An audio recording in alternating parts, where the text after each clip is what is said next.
থেকে বড় যোদ্ধা। কারণ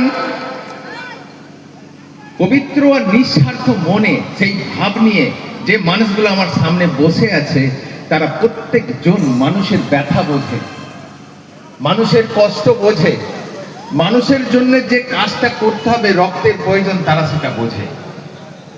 সাধারণ মানুষ আমরা এতটা বুঝি না, কিন্তু আমি মনে প্রাণে বিশ্বাস করি যে এই ভলেন্টারি যারা আছেন, সোশ্যাল ওয়ার্কার যারা আছেন, একত্রিত হয়েছে।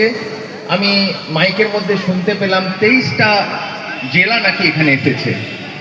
তাদের বিভিন্নভাবে সমাজের কল্যাণের জন্য তারা কাজ করে যাচ্ছে। সেই জন্য স্বামীজির একটা কথা আমার বারবার মনে পড়ে, ভারতের কল্যাণ আমার কল্যাণ।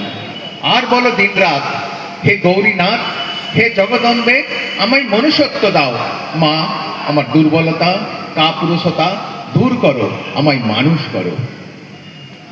মতলব আমরা যে জায়গায় বসে আছি, তার যে আমি তার সন্তান, আমার মা, সে আমাকে সেইভাবে মানুষ করেছে, তাই আজকে আমি এই জায়গায় দাঁড়িয়ে এসেছি, নাহলে নাচত হতো না। আমি কার্গিল যোদ্ধা, সেই যোদ্ধা থেকে আপনাদের যে কাজ করছেন তার থেকে বড় যোদ্ধা আপনারা। তবু আমি ভারতবর্ষের 3টে লড়াইয়ের সঙ্গে আমি যুক্ত ছিলাম। আমার একটা ব্যক্তিগত সম্পর্ক এই কার্গিলের লড়াইয়ের আগে আমি বলছি, যেটা আমি মিলিটারিতে যাওয়ার মায়ের কি কর্তব্য আর মায়ের কি ভূমিকা আছে সেটা আমি বলছি। আমি কলেজে পড়তে পড়তে ইন্ডিয়ান আর্মিতে সিলেক্ট হয়ে যাই। তারপরে সবাই মিলে বলে যে তোর রেজাল্ট খুব ভালো আছে, আর্মিতে কেন যাবি? আর্মিতে যাস না, ভালো চাকরি পেয়ে যাবি, আর্মিতে অনেক ট্রেনিং করতে হয়। আমার মা আমাকে মুড়ি ভেজে মানুষ করেছে, মানে আমি কোনোদিন টিউশন পড়ার জন্য পয়সাও দিইনি, স্কুলে পয়সাও দিইনি।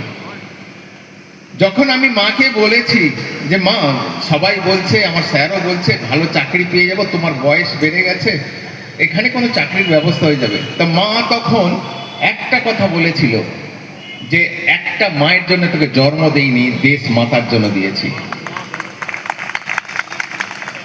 তখন আমার হৃদয়ে এই দেশের প্রতি ভালোবাসা, মানুষের প্রতি ভালোবাসা বপন করে দিল। আমি তাও বললাম, তুমি কেমন মা যে একটা সন্তানকে তার বন্ধুকের সামনে দাঁড় করিয়ে দাও আর বলো দেশের জন্য, বলে যা বলেছি তাই করতে হবে। তা আমি আর পিছন ফিরে তাকাইনি। আর আপনাদের এই আশীর্বাদ, ভালোবাসা, আমার মায়ের আশীর্বাদ, আজকে আমি এই জায়গায় পৌঁছেছি যে আর একটা লড়াই আমি বাড়ি এসে শুরু করেছি। কার্গিল ফাইটারে আমরা 12 জন ছিলাম, তার মধ্যে 9 জন একটা গোলাতে, পাকিস্তানের গোলাতে শহীদ হয়ে গেছে। সেটা ছিল 22শে জুন 99 সাল, 1999।